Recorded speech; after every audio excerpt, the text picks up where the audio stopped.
You know that kid who just seems different? Maybe they're incredibly wise for their age, or super strong willed, or so sensitive it's like they feel everything. Well, today we're diving into the fascinating and, yeah, sometimes controversial spiritual labels that have popped up to describe them. But before we get into definitions, let's start with a feeling. It's that feeling of just having more energy, more questions, more emotions, a sense of not quite fitting in. For a lot of parents and kids, this feeling is where the whole story begins. And this shared experience is really where this whole idea comes from. Especially in metaphysical communities, a belief started to form that, hey, maybe a whole new generation of souls is showing up on Earth, and they're here for a reason. So the idea here isn't just that these are sensitive kids. No, the belief is that they're actually forerunners of a huge spiritual shift for all of us. The core idea is that they've come here to shake things up, to challenge the old ways, and to help guide humanity to a higher level of consciousness. All right, so let's get into the nitty-gritty. This belief system actually breaks down these new souls into different types, or archetypes. Each one has its own specific mission and its own unique set of personality traits. First on the scene, we have the indigo children. Now, this whole concept actually goes back to the 1970s. It comes from a parapsychologist named Nancy Ann Tappe, who said she could literally see people's auras, and she started noticing this new, deep indigo blue color around certain kids. And when you look at these traits, you totally get the picture, right? We're talking about this really rebellious, justice-driven kid. They're the ones who are born to question authority and just can't stand old systems that don't make sense anymore. Of course, this often gets them slapped with the label of troublemaker.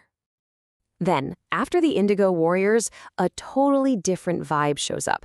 People started talking about crystal children, who supposedly began arriving in the late 1990s.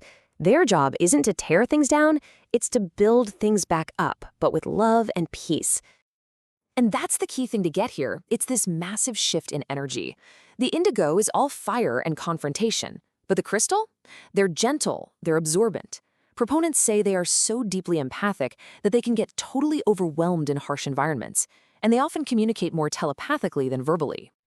And then you have the star seeds.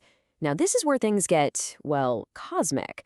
The whole idea here is that these souls aren't originally from Earth. They come from places like the Pleiades or Arcturus, and because of that, they carry this deep, sometimes painful feeling of not belonging here, a constant homesickness for a place they can't even remember. So when you lay it all out like this, you can really see the story taking shape, can't you? The Indigo Warriors come in and clear the way, then the Crystal Healers bring in the love, and finally, the Starseed Visionaries offer that bigger, cosmic perspective. Each one has a specific job, and each one comes with its own unique set of challenges. Okay, but there's a whole other side to this coin. Psychology has its own way of looking at these exact same traits, but it's not through a spiritual lens. It's through the lens of our brains and our nervous systems. So a lot of what we've been talking about, especially that deep empathy and getting overwhelmed, it lines up almost perfectly with a recognized psychological profile called the highly sensitive child, or HSC. And get this, we're not talking about some rare thing. The research suggests that up to 1 in 5 people, 1 in 5, are born with this temperament. It's just a natural variation in how the nervous system is wired, not a disorder. And this is where it gets really interesting. Look at the indigo profile. That strong will, that intense need for justice, that's often a hallmark of gifted children. And then the part about resisting rules and having all this boundless energy, that sounds a lot like behaviors we associate with ADHD, right? And it's the exact same story with the crystal children. Researchers point out that things like being super sensitive to noise or light, having unique ways of communicating, including being nonverbal, and feeling deep empathy are frequently seen in kids on the autism spectrum. So all this overlap between the spiritual ideas and the psychological science, it naturally leads to a really big and honestly a very important question. And here it is, the million-dollar question. Are we looking at a spiritual gift, or could these labels be covering up a diagnosis that needs real, clinical support? This is where things can get pretty intense. And you can see the appeal, right? For a family, hearing that your child is a system buster on a cosmic mission, Well, that can feel a whole lot better and more empowering than getting a clinical label like ADHD. It turns a challenge into a superpower.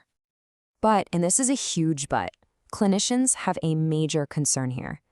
The worry is that while this reframing feels good, it might cause parents to put off getting evidence-based help for conditions like ADHD or AST, help that can make a huge difference in a child's life. So here's the bottom line. Validating a kid's unique experience is absolutely crucial, but you have to balance that with making sure their real-world developmental needs are met. And the risks are pretty serious, not just delaying support, but also putting the heavy weight of a cosmic mission on a child's shoulders. But you know what? This isn't just about conflict. There's actually a place where these two worlds meet. Because at the end of the day, both sides want the exact same thing, to better understand and support these amazing, intense kids. And it doesn't matter what you call it, indigo, HSC, or just a wonderfully intense kid, the experts on both sides of the aisle agree on these core strategies. And step one is always just validation, letting them know your feelings are real and they're okay. From there, it's about building tangible skills. And the beautiful thing is, these are simple tools that can empower any sensitive child. I mean, things like deep breathing, getting your feet on the grass, visualizing a protective bubble. These are things you'll find in spiritual guides and in counselors' offices. Why? Because they work, no matter what you call the trait. So, that really leaves us with one final question to think about. What's the best way to support these children? Is it by giving them a cosmic mission to live up to?